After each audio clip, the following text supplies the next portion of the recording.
बोलिए श्री सद्गुरुदेव भगवान की जय हो। श्रीमद्भागवत महापुराण की जय हो। भगवती गंगे मैया की जय हो। श्री हरिद्वार धाम की जय हो। हो।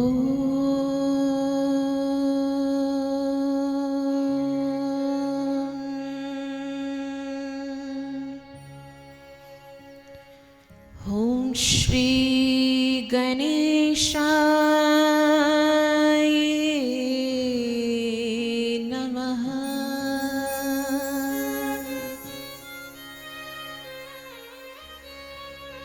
ओम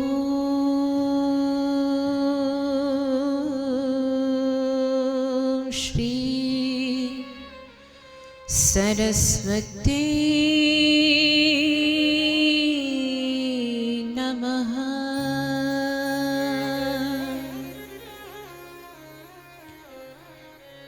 ओम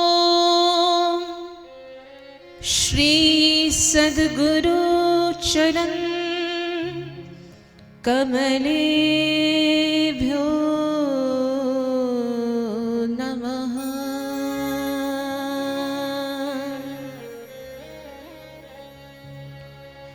विनायकं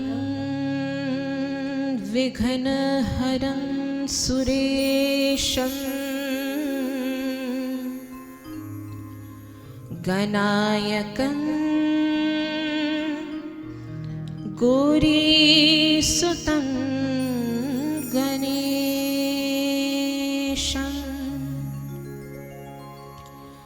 आनन्ददं सिद्धिप्रदं परेशं सदा भवानी तनयं नमामि।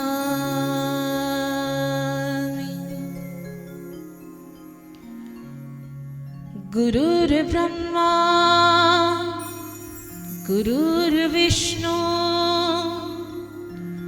गुरुर्देवो महेश्वरा गुरुर्साक्षात् परब्रह्म तस्मै श्री गुरुवे नमः। नारायणं नमस्कृत्य नरं चैव नरोत्तमं देवं सरस्वतीं व्यासं ततो जयमुदीरये।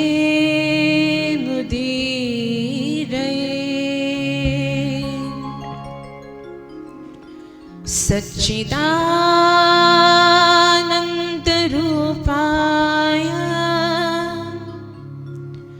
विश्वोत्पत्त्यादिहेतवे तापत्रय विनाशाय श्रीकृष्णाय वयं नुमः। जय जय श्री राधारमण जय जय नवल किशोर जय गोपी चित चोर प्रभु जय जय माखन चोर जय जय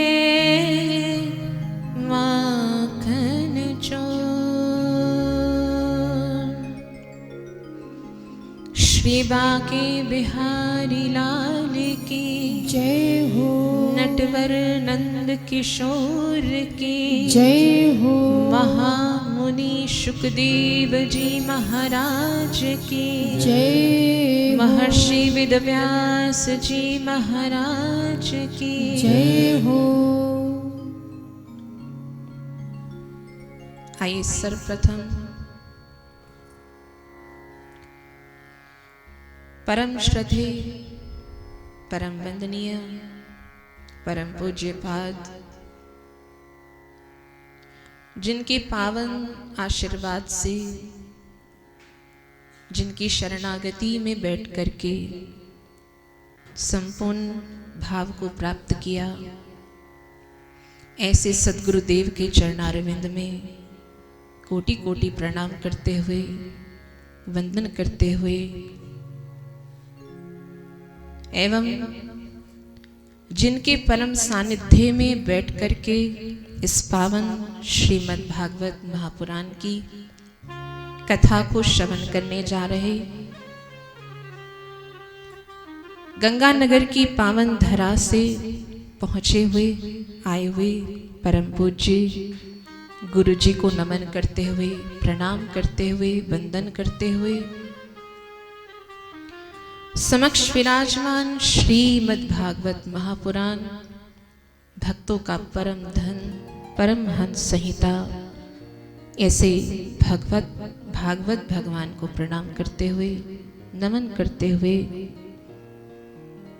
सप्तदिवसीय श्रीमद् भागवत सप्ताह ज्ञान यज्ञ को आयोजित करने वाले आदरणीय भैया श्री संजय नागपाल जी सह परिवार एवं भिवानी से यत्र तत्र स्थानों से आए हुए सभी साथ संगत और विशेष रूप से भागवत के मूल पाठ को करते हुए परम आदरणीय आचार्य श्री धीरज जी, आप सभी साथ संगत, समस्त संगीत मंडल, सभी भक्तजनों को व्यासपीठ की ओर से जय श्री राधे, जय श्री कृष्ण, जय श्री मन्नारायण। आइए भागवत भाव को प्रारंभ करें उससे पूर्व हम सभी परमात्मा के पावन नाम को लेकर के हम सभी पवित्र होंगे, क्योंकि भगवान का नाम ही है जो पावन करने वाला है। नाम संकीर्तनम यस्य सर्व पाप प्रणाशनम। हम सभी निश्चित अपराधी ही हैं, बहुत कुछ गलतियां करके ही बैठे हैं, पाप करते हैं जीवन में। सो सभी अपवित्रता का भाव हमारे अंतःकरण से बाहर निकल जाए और यहाँ परमात्मा का पदार्पण हो, परमात्मा का नाम हमारे हृदय में निवास करे। उसके लिए आप सभी भक्तजन एकाग्र होकर के, एक चित्त होकर के सभी नाम संकीर्तन का आश्रय लेंगे। उसके बाद कथा का भाव प्रारंभ किया जाएगा। श्रीमन नारायण नारायण नारायण, श्रीमन नारायण नारायण नारायण, श्रीमन नारायण नारायण नारायण, श्रीमन नारायण नारायण नारायण, श्रीमन नारायण नारायण नारायण, श्रीमन नारायण नारायण नारायण, भजमन नारायण नारायण नारायण, भजमन नारायण नारायण नारायण, भजमन नारायण नारायण नारायण, भजमन नारायण नारायण नारायण, श्रीमन नारायण नारायण नारायण, श्रीमन नारायण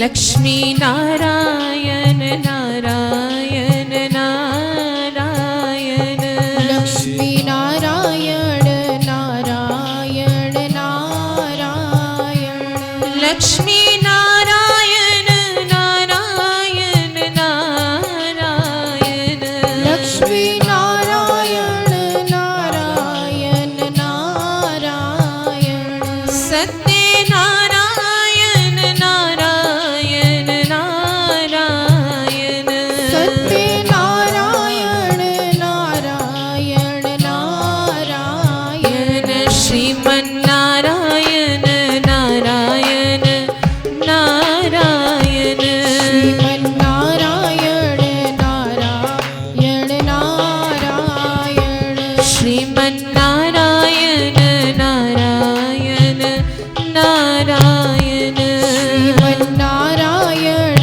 नारायण नारायण माता नारायण पिता नारायण माता नारायण पिता नारायण माता नारायण पिता नारायण माता नारायण पिता नारायण गुरुवर नारायण नारायण नारायण गुरुवर नारायण नारायण नारायण गुरुवर नारायण नारायण नारायण गुरुवर नारायण नारायण नारायण श्रीमन नारायण नारायण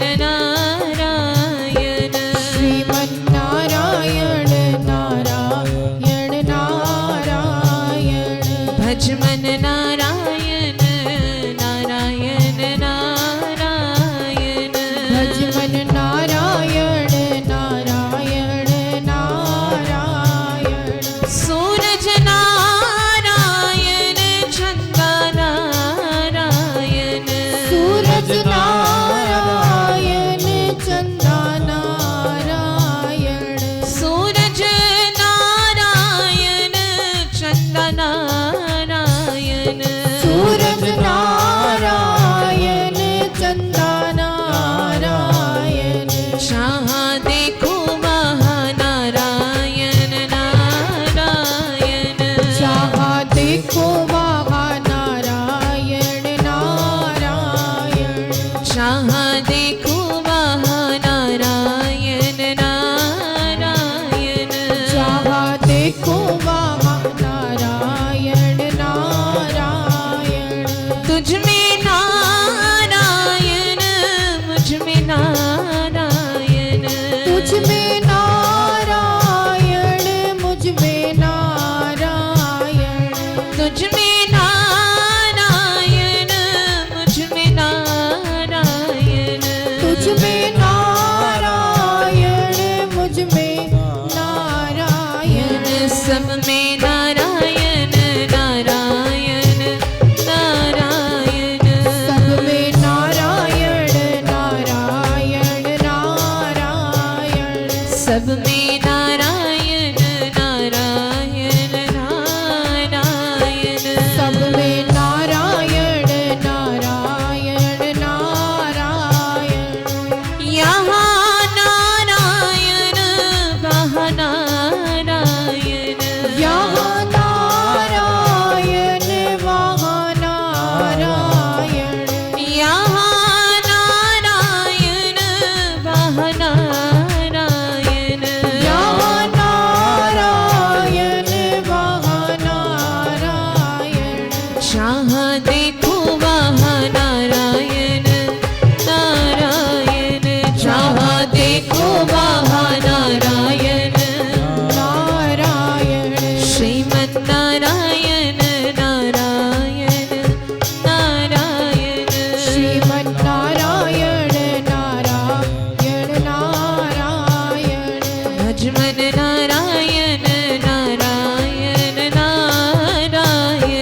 भजमन नारायण नारायण नारायण भजमन नारायण नारायण नारायण। ओ झूमो नाचो गाओ सारे बोलो नारायण झूमो नाचो गाओ सारे बोलो नारायण। ओ झूमो नाचो गाओ सब मिल बोलो नारायण झूमो नाचो गाओ सब मिल बोलो नारायण। श्रीमन नारायण नारायण नारायण श्रीमन नारायण नारायण नारायण। श्रीमन नारायण नारायण नारायण श्रीमन नारायण नारायण नारायण। भजमन नारायण नारायण नारायण भजमन नारायण नारायण नारायण। श्रीमन नारायण नारायण नारायण श्रीमन नारायण नारायण नारायण। आओ नारायण नारायण नारायण आओ नारायण नारायण नारायण। ओ गाओ नारायण नारायण नारायण आओ नारायण नारायण नारायण। गाओ नारायण नारायण नारायण आओ नारायण नारायण नारायण। श्रीमन नारायण नारायण नारायण श्रीमन नारायण नारायण नारायण। भजमन नारायण नारायण नारायण भजमन नारायण नारायण नारायण। श्रीमन नारायण नारायण नारायण जय हो नारायण नारायण नारायण। श्रीमन नारायण नारायण नारायण श्रीमन नारायण नारायण नारायण। श्रीमन नारायण नारायण नारायण श्रीमन नारायण नारायण नारायण। भजमन नारायण नारायण नारायण भजमन नारायण नारायण नारायण। श्रीमन नारायण नारायण नारायण श्रीमन नारायण नारायण नारायण। श्रीमन नारायण नारायण नारायण श्रीमन नारायण नारायण नारायण। श्रीमन नारायण नारायण नारायण श्रीमन नारायण नारायण नारायण।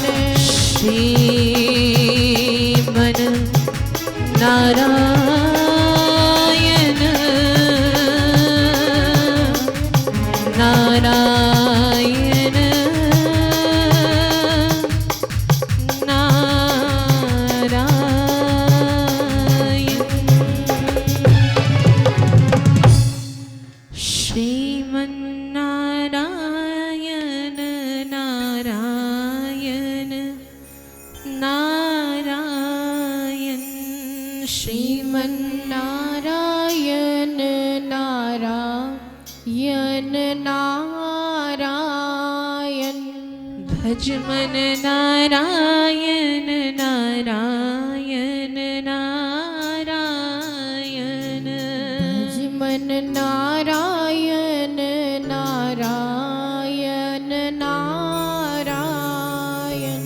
सत्यनारायण नारायण नारायण सत्यनारायण नारायण नारायण। बोली श्रीमन नारायण भगवान की जय हो। श्रीमद् भागवत महापुराण की जय हो। उमापति महादेव की जय हो। जगदम्बे मैया की जय हो। सत्य सनातन धर्म की जय हो। सब संतन की जय हो। सब भगतन की जय हो। गंगा मैया की जय हो। जय जय श्री राधे जय जय श्री राधे जय जय श्री राधे श्याम। आइए सभी आप और हम सबसे पहले सर्वप्रथम प्रभु परमात्मा के चरणों में बैठ करके ये भाव निवेदन करें कि हे प्रभु, आपकी अपार कृपा से ये सौभाग्य हम सबको प्राप्त हो रहा है। जैसा कि पूज्य गुरु जी अभी कह ही रहे थे अपने पावन वचनों से कि हमारे भाग्य में ये भागवत सप्ताह का सुंदर पावन कर्म सुनहरे अक्षरों में लिख दिया गया, और इसमें सबसे बड़ी कृपा तो पूज्य गुरुदेव की ही है, संतों की कृपा ही है, क्योंकि वही है जो हमें इस कार्य को करने की प्रेरणा देते हैं। वैसे तो पहला स्थान शास्त्रों में कहा गया है मातृदेवो भव, पितृदेवो भव, उसके बाद है आचार्य देवो भव। सबसे पहला प्रणाम माता के चरणों में किया गया है, और ये सभी आप जान लीजिए, जानते भी होंगे कि भागवत सप्ताह के कार्यक्रम को करने के पीछे जो मूल कारण है वो पूज्य माता जी ही हैं, जिनकी पावन स्मृति में, पुण्य स्मृति में हम भागवत सप्ताह का आनंद ले पा रहे हैं। जो पूज्य माता जी हैं, उन्होंने मुझे भी माँ के समान ही क्यों कहूँ, माँ ही हैं। उन्होंने मुझे भी पुत्रीवत बहुत स्नेह किया, अपना आशीर्वाद दिया। आश्रम में उनका आगमन होता था तो जैसे माँ अपने बच्चों को खर्ची देती है आशीर्वाद के रूप में, तो मुझे भी मिला करती थी वो खर्ची। वो आशीर्वाद मुझे भी मिलता था, क्योंकि वो कहते थे कि आप तो मेरी बेटी हो। तो सभी का आशीर्वाद, जैसा कि पूज्य गुरु जी कहते हैं कि हम पात्र तो नहीं होते, लेकिन भगवान की कृपा से, सद्गुरु देव की कृपा से हमें पात्र बना दिया जाता है। हाँ, इसके लिए कुछ तैयारी हमें भी करनी है। अब तैयारी यही है कि आप सप्ताह के कार्यक्रम में आए हैं, सभी को निमंत्रण मिला है, और विशेष रूप से हम और आप यहाँ पर इसीलिए ही आए हैं, भागवत सप्ताह को श्रवण करने के लिए।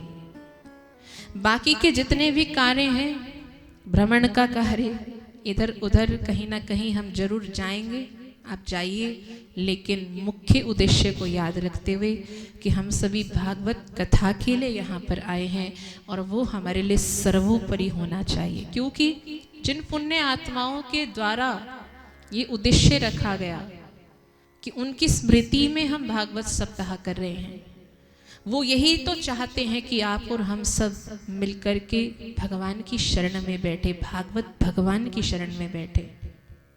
तो पूज्य माता जी, पूज्य पिताजी, आदरणीय स्वर्गीय श्री चंद्रभान नागपाल जी, आदरणीय माता श्री कृष्णा नागपाल जी, जिनके सानिध्य, जिनकी याद में, जिनकी स्मृति में ये भागवत सप्ताह का आयोजन किया गया है नागपाल परिवार की ओर से।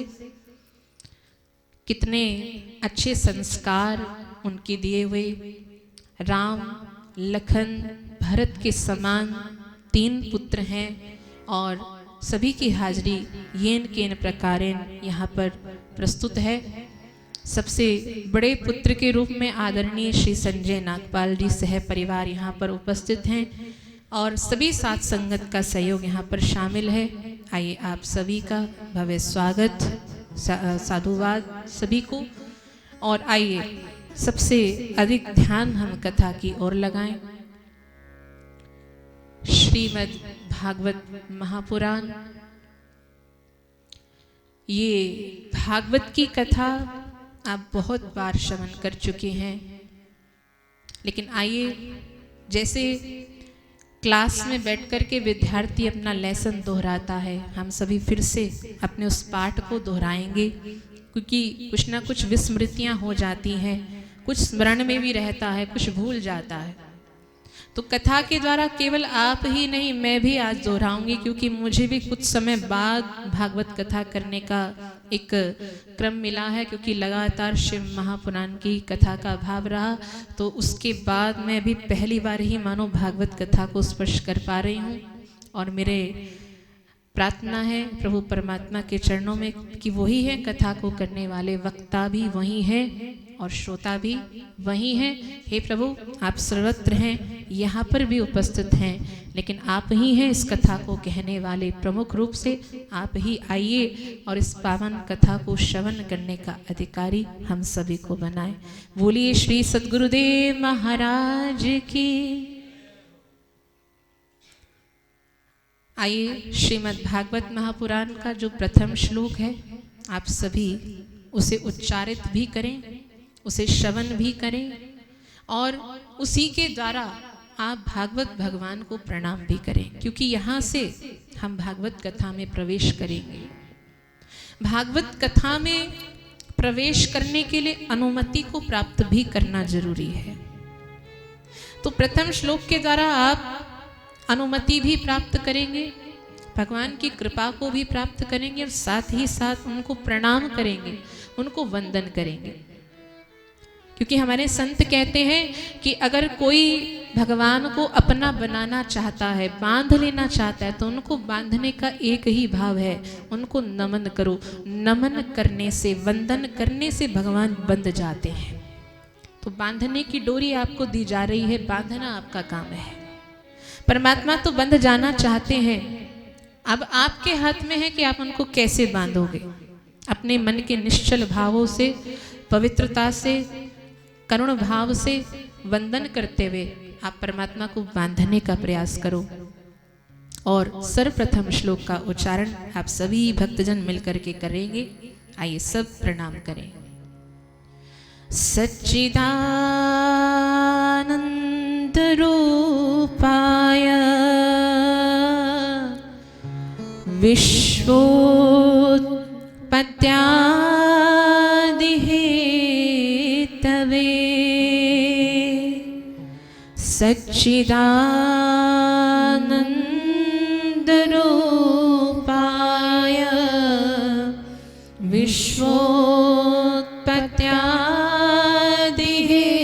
विश्वोत्पत्त्यादिहेतवे तापत्रय विनाशाय श्री कृष्णाय वयं नुमः। तापत्रय विनाशाय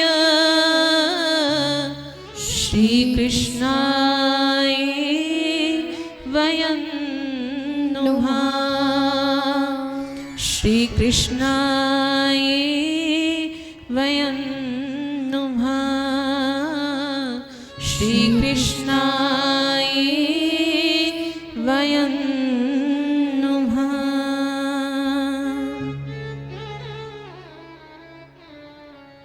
आइए, हमने किसे प्रणाम किया, किसे वंदन किया, ये परिचय आपको प्राप्त होना चाहिए। भगवान के मूल स्वरूप का चित्रण किया गया है। सबसे पहले आपको बताया गया है कि भगवान कैसे हैं। आप देख रहे होंगे आपके सन्मुख कितने स्वरूप हैं भगवान के, है ना। कोई लक्ष्मी नारायण स्वरूप है, कोई श्री राघवेंद्र सरकार स्वरूप है, अन्य अन्य रूपों में आप भगवान को देख रहे हैं। ये जो सामने नजर आ रहे हैं ना, ये सब स्वरूप हैं भगवान के। और कहा गया है कि स्वरूप बहुत से हो सकते हैं, लेकिन रूप में बड़ा अंतर है। रूप और स्वरूप में बड़ा अंतर है। स्वरूप में क्या होता है कि आप अपने आप को किसी के सामने कैसे प्रकट करते हो, कैसे प्रस्तुत करते हो।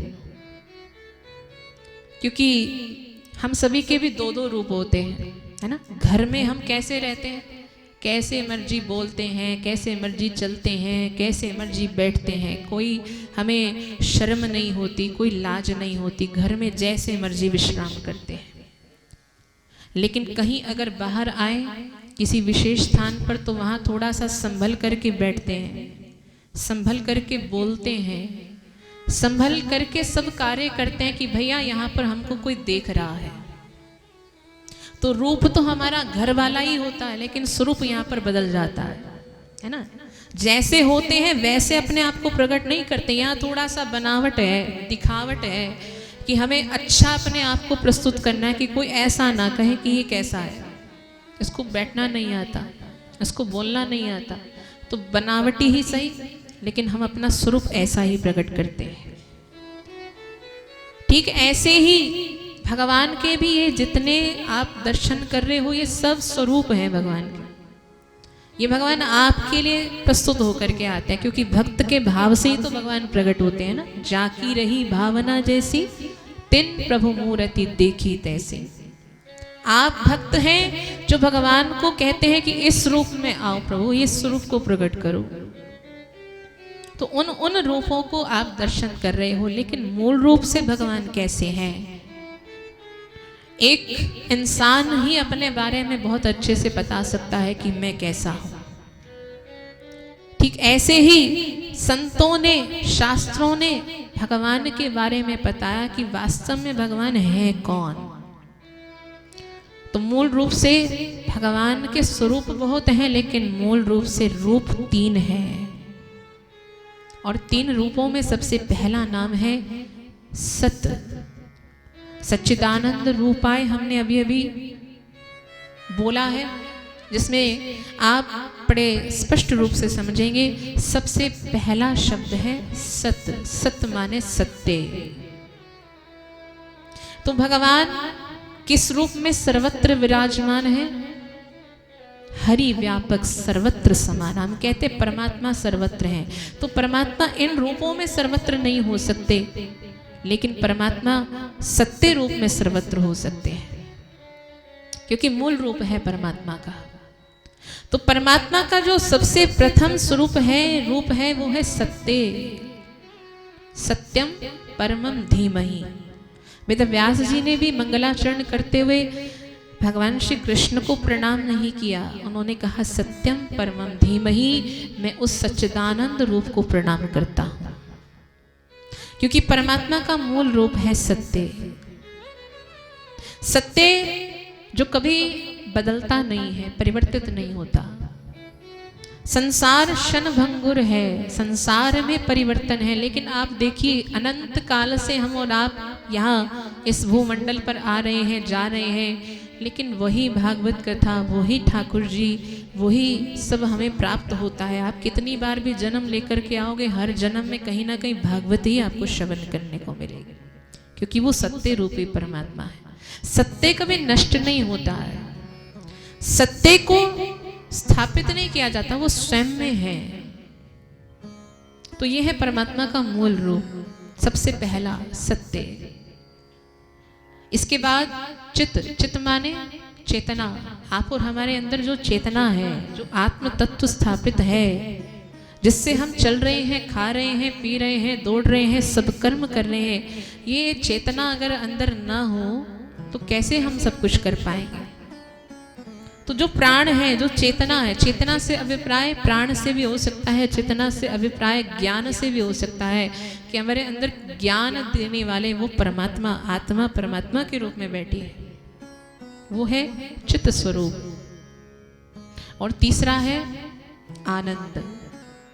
परमात्मा कैसे हैं? बोले आनंद घन है।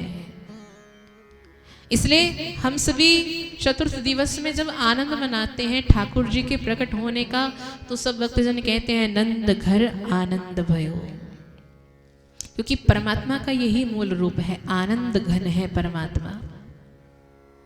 तो जो रूप आपको बताया गया वो कौन सा है? सत, चित, आनंद, और इसी शब्द को मिलाकर के बना सच्चिदानंद रूपाय। तो सच्चिदानंद रूपाय जिनका ऐसा स्वरूप है, बोले रूप तो हमने जान लिया, लेकिन वो करते क्या है? बोले विश्वोत्पत्त्यादि हेतु, विश्व की उत्पत्ति क्या करते हैं? विश्व की उत्पत्ति। ये इतना सकल संसार का जो पसारा किया, ये ठाकुर जी ने, ये भगवान ने, ये परमात्मा ने किया। एक छोटी छोटी सृष्टि का निर्माण आप और हम करते हैं, लेकिन संपूर्ण सृष्टि का निर्माण उस सृजनकर्ता ने किया। तो वही सृजनकर्ता, वही पालन करता। पालन करने वाले कौन है? आप कहोगे कि हम हैं, नहीं। आप अपनी सृष्टि के पालन करता अपने आप को बना सकते हो, लेकिन फिर भी आपके भी पालन करता तो वही है ना, सबको वही देने वाले हैं।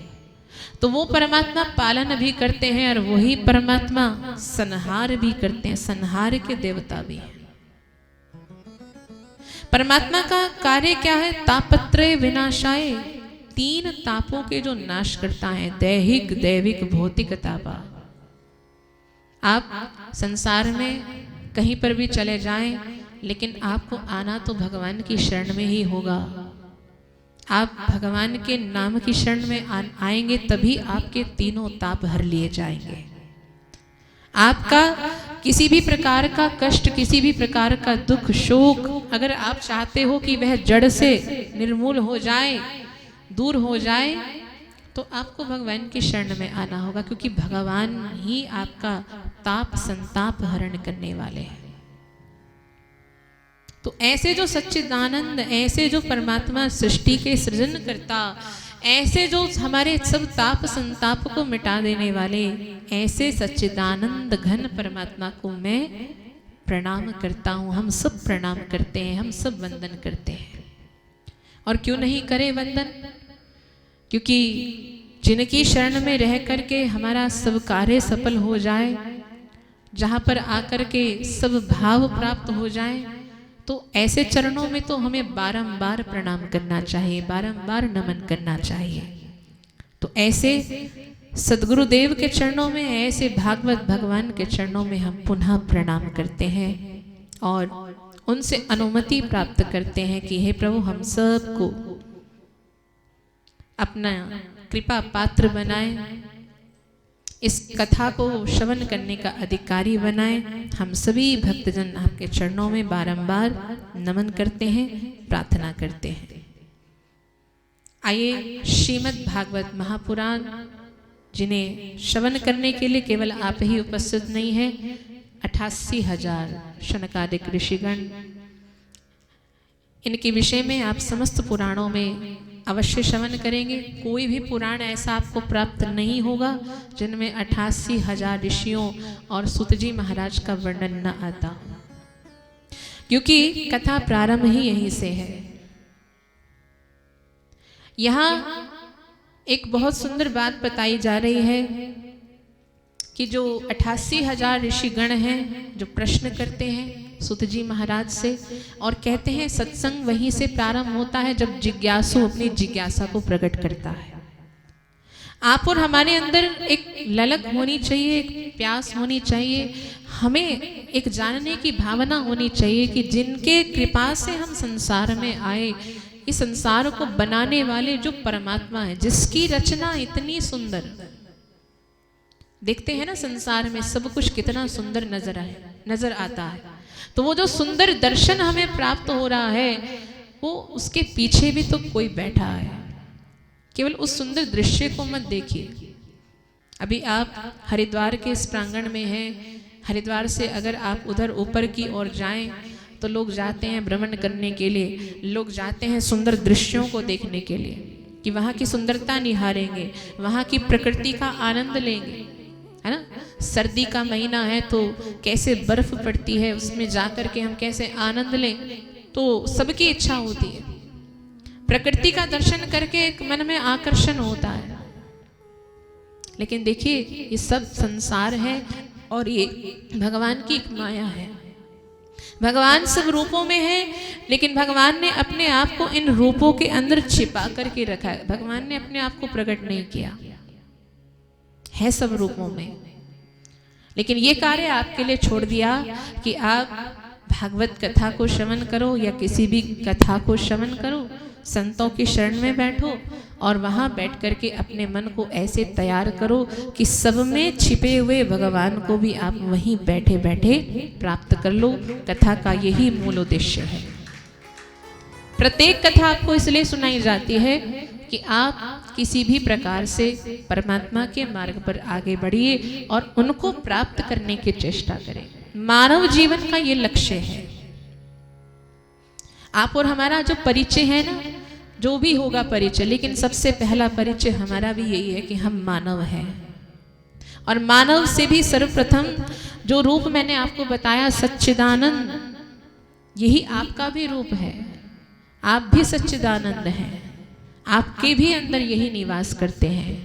लेकिन हम इस बात से बहुत कोसों दूर रहते हैं क्योंकि हम अपने आप को शरीर में रखते हैं। ये शरीर तो देखिए आएगा और चला जाएगा, लेकिन आत्मा न मरती है, न घटती है, न जलती है, उसे ना कोई मार सकता है। नैनम छिंदन्ति शस्त्राणि नैनम दहति पावका। उसे मारने वाला कोई नहीं। आत्मा न मरती है, न उसे कोई मार सकता है। शरीर का मरण होगा, शरीर तो जाएगा। आज से कितने पहले कितने महान पुरुष हुए, हम उनका नाम आज सुनते हैं, आज बोलते हैं, लेकिन वो अब है नहीं। उनके कर्मों को हम याद करते हैं। ठीक ऐसे ही आप भी जो कर्म करके जाओगे, आने वाले समय में आपके वंशज जो उस नाम को सुनेंगे, पढ़ेंगे, बोलेंगे। आप नहीं होंगे, लेकिन आपका नाम होगा, वो भी तब जब आपका कर्म अच्छा होगा। कर्म करेंगे तभी आपके नाम की भी चर्चा होगी। तो सच्चिदानंद स्वरूप को प्राप्त करने के लिए ही हम और आप भागवत कथा को श्रवण करने जा रहे हैं। ये बात आपको बहुत अच्छे से समझनी है, क्योंकि प्रथम दिवस आपको ये ज्ञात होना चाहिए कि हम भागवत कथा सुन किस लिए रहे हैं, हमें करना क्या है भागवत कथा को सुन करके। परीक्षित जी के पास तो शायद कारण रहा, लेकिन आप और हमारे पास कौन सा कारण है? हमारे पास भी कारण है, क्योंकि सप्तम दिवस हम सभी मृत्यु को प्राप्त होने वाले हैं। भले ये नहीं पता कौन सा 7वां दिन, लेकिन निश्चित तो है ना।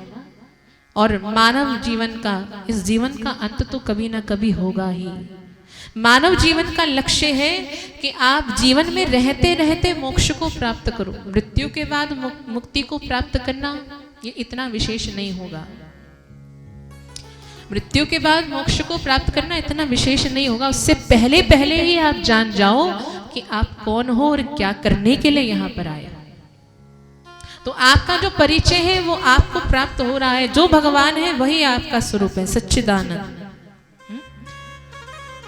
चिदानंद रूपा शिवोहम शिवोहम, चिदानंद रूपा शिवोहम शिवोहम, चिदानंद रूपा शिवोहम शिवोहम, चिदानंद रूपा शिवोहम शिवोहम, मनोबुद्धि हंकार चित्तानिनाहं, मनोबुद्धि हंकार चित्तानिनाहं, न च श्रोत्र जीवे न च घ्राण नेत्रे, न च श्रोत्र जीवे न च घ्राण नेत्रे, न च व्योम भूमिर्न तेजो न वायु, न च व्योम भूमिर्न तेजो न वायु, चिदानंद रूपा शिवोहम शिवोहम, चिदानंद चिदानंद रूपा शिवोहम शिवोहम। जो शब्द बोल रहे हैं ना उसी में अपने आप को आत्मसात करें। ये अनुभूति लेने का प्रयास करें कि मैं शरीर नहीं, मैं ही सच्चिदानंद स्वरूप हूँ, मैं ही वो हूँ जो वो परमात्मा है। इसलिए ये गीत गाया जा रहा है। और ये गीत नहीं है, निर्वाण अष्टकम है। ये गीत बोलने से आपका जो आत्मभाव बलवती होगा, आप शरीर भाव से निकल करके आओगे, आत्म भाव में स्थित होगे। और जब तक आप आत्मा में स्थित नहीं होगे तब तक एकाकार कैसे होगा? जब तक अपने आप को शरीर ही मान करके बैठोगे तब तक वही दूरी बनी रहेगी। आत्म भाव में स्थित होकर के आपको पुकारना है और कहना है कि मैं भी तो वही हूं जो वो परमात्मा है। इसलिए सब बोलने का थोड़ा सा प्रयास करें। चिदानंद रूपा शिवोहम शिवोहम, चिदानंद रूपा शिवोहम शिवोहम। न मे द्वेष रागो, न मे लोभ मोह, न मे द्वेष रागो, न मे लोभ मोह।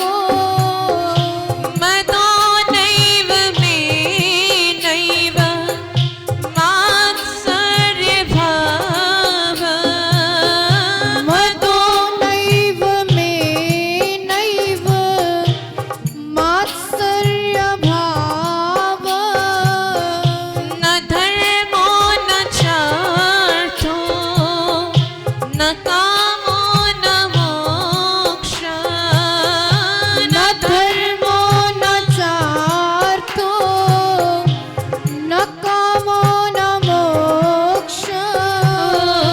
चिदानंद रूपा शिवोहम शिवोहम, चिदानंद रूपा शिवोहम शिवोहम चिदानंद रूपा शिवोहम शिवोहम, चिदानंद रूपा शिवोहम शिवोहम। प्रार्थना की जा रही है कि ना मुझ में प्राण है, न मन है, न तन है, न धन है, न में द्वेष रागो, न में लोभ मोह, न लोभ न मोह, न राग न द्वेष। और सबसे ज्यादा आप और हम इन राग द्वेष में ही उलझे हुए हैं। सोचकर देखिए, छोटा सा एक विकार, छोटा सा ही विकार विकराल रूप धारण कर रहा है। एक छोटे से विकार से, एक छोटी बुरी आदत से हम बाहर नहीं निकल पाते। और बात कर रहे हैं परमात्मा से मिलने की, एकाकार करने की, तो कैसे होगा ये? एक साधारण सा भी विकार हमसे छोड़ा नहीं जाता, एक छोटी सी बात हमसे मानी नहीं जाती। आज कलयुगवासी हैं हम सभी, सबकी कोई ना कोई एक आदत होती है। और आज के समय की एक आदत सभी को है, जिसके मुख से सुना है ये सुना है। हम सभी को एक नशा रहता है, किसी को किसी भी प्रकार का नशा हो सकता है। लेकिन हम सात्विक भाव में रहते हैं, हम कहते हैं वो तो हम नहीं पीते, लेकिन हम एक चीज जरूर पीते हैं। कौन सी चीज?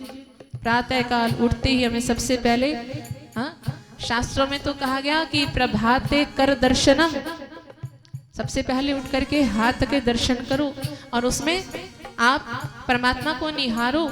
लेकिन हम सबसे पहले कहते हैं प्रभाते कप दर्शनम। सबसे पहले क्या चाहिए? क्या चाहिए? चाय चाहिए। तो एक छोटी सी बात है, ये कोई बहुत बड़ी बात नहीं, लेकिन बहुत बड़ा बना करके रखा है। बहुत से लोग कहते हैं हमारी दिनचर्या ही शुरू नहीं होती जब तक वो नहीं मिले। एक छोटी सी साधारण सी चीज पर हम इतने आसक्त हैं, इतना अपने आप को फंसाया हुआ है कि उस छोटी सी चीज से भी हम बाहर नहीं निकल पाते। ये हमारी सोच होती है कि उससे हमें एनर्जी मिलती है। एनर्जी मिलती है चाय से कभी भला, वो तो एनर्जी को खत्म करती है। एनर्जी देने वाला नहीं है चाय, एनर्जी को खत्म करने वाला। लेकिन हमारी मानसिकता ये बनी हुई है कि वो ही लेंगे तभी दिन की शुरुआत होगी। अब देखा जाए तो कोई बहुत बड़ी बात भी नहीं है, लेकिन यही बात छोटी होकर के भी बहुत बड़ी है, क्योंकि एक छोटी सी आदत से हम बाहर नहीं निकल पा रहे। और हम बात करें परमात्मा से मिलने की, ये राग ये द्वेष, तो लोग अगर बैठ जाते हैं ना आपस में तो पर चर्चा किए बिना नहीं रह पाते। दो लोग आपस में बैठ जाते हैं तो किसी की निंदा किए बिना नहीं रह सकते। हम कल से यहाँ पर आए हुए हैं और कल से अभी तक मुझे इतनी आवाजें आती हैं रूम के अंदर, जैसे पता नहीं कौन सी चर्चा चल रही है। यहाँ हम चर्चा करने के लिए नहीं आए, यहाँ पर केवल भगवत चर्चा करने के लिए आए हैं। यहाँ पुण्य कमाने के लिए आए हो, पुण्य अर्जित करने के लिए आए। और बहुत आपको तैयारी करनी होगी इसके लिए कि जितना भी समय मुझे यहाँ मिला है, मेरा एक एक क्षण सदुपयोगी हो, उपयोगी हो। भजन करें, कीर्तन करें, नाम लें, अब भ्रमण भी करें, ठीक है, कोई बात नहीं, भ्रमण के लिए भी हम आए हैं, लेकिन भ्रमण भी हमारे लिए मुख्य नहीं होना चाहिए। हमारे लिए मुख्य होना चाहिए कि हम किसी भी प्रकार परमात्मा से जुड़े रहें, चाहे वो कथा के अंदर बैठ करके हो, चाहे वो गंगा के किनारे बैठ करके हो। देखो आपको कितना अच्छा स्थान मिला कि गंगा मैया बिल्कुल आपके निकट प्रवाहित हो रही हैं। आप चाहो तो गंगा किनारे बैठ करके नाम जप करो, मंत्र जाप करो, कोई माला नहीं है हाथ में, कोई बात नहीं, श्वासों की माला से नाम जप लो, कैसे भी करके भजन करने का प्रयास करो। भोजन आपको मिल रहा है, आराम भी आपको मिल रहा है, सुख सुविधाएं भी सब आपको मिल रही हैं, लेकिन कम से कम उसके बाद भजन तो जरूर करो।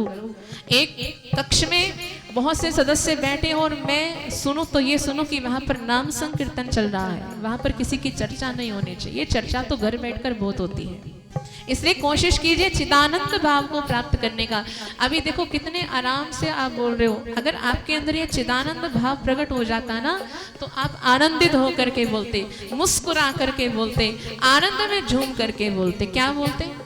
वो सच्ची शिवोहम शिवोहम सच्चिदानंदोहम, शिवोहम शिवोहम सच्चिदानंदोहम, शिवोहम शिवोहम सच्चिदानंदोहम, शिवोहम शिवोहम सच्चिदानंदोहम, ओ शिवोहम शिवोहम सच्चिदानंदोहम, शिवोहम शिवोहम सच्चिदानंदोहम, शिवोहम शिवोहम सच्चिदानंदोहम, शिवोहम शिवोहम सच्चिदानंदोहम, शिवोहम शिवोहम सच्चिदानंदोहम, शिवोहम शिवोहम सच्चिदानंदोहम, शिवोहम शिवोहम सच्चिदानंदोहम, शिवोहम शिवोहम, आवाज आनी चाहिए सबकी, शिवोहम शिवोहम सच्चिदानंदोहम, शिवोहम शिवोहम सच्चिदानंदोहम, ओ शिवोहम शिवोहम सच्चिदानंदोहम, शिवोहम शिवोहम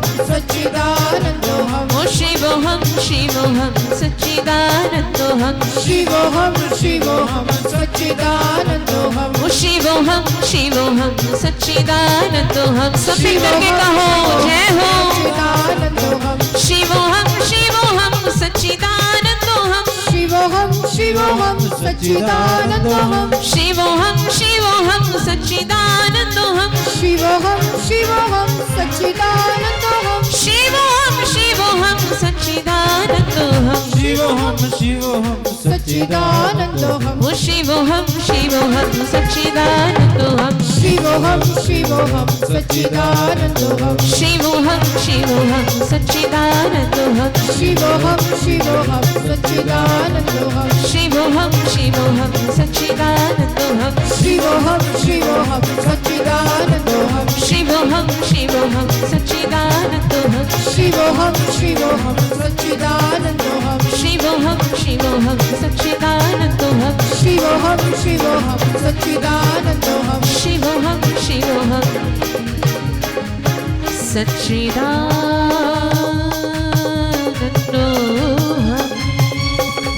बोलिए सच्चिदानंद भगवान की जय हो।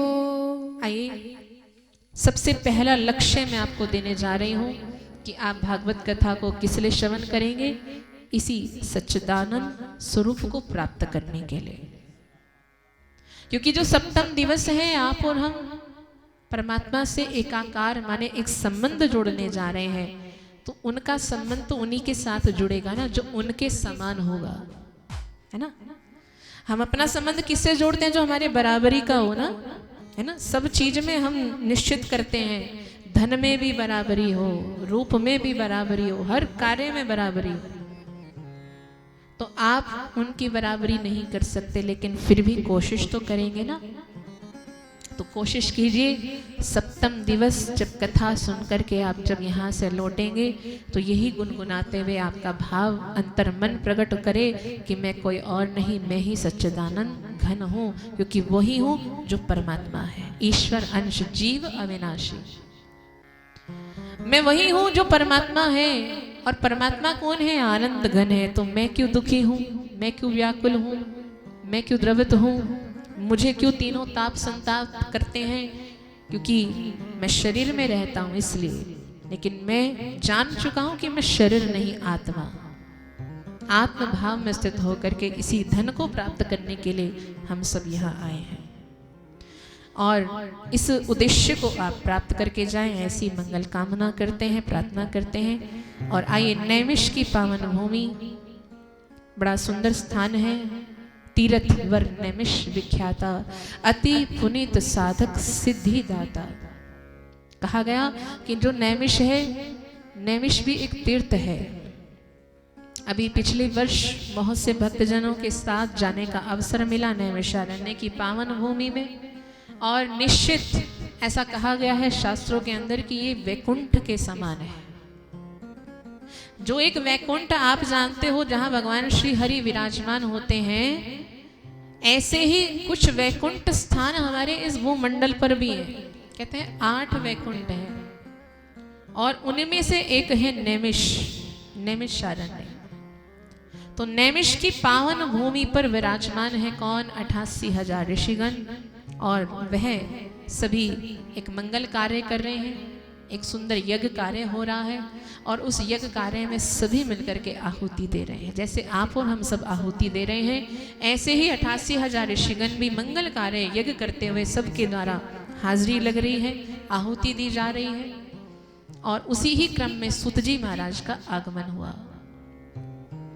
नैमिषे सूतमासीन मविभाद्य मुहामतम् कथामृत रस स्वाद कुशलः शौनको ब्रवी। नैमिष की भूमि में सूत जी महाराज और 88,000 ऋषिगण, इनका मिलन हुआ।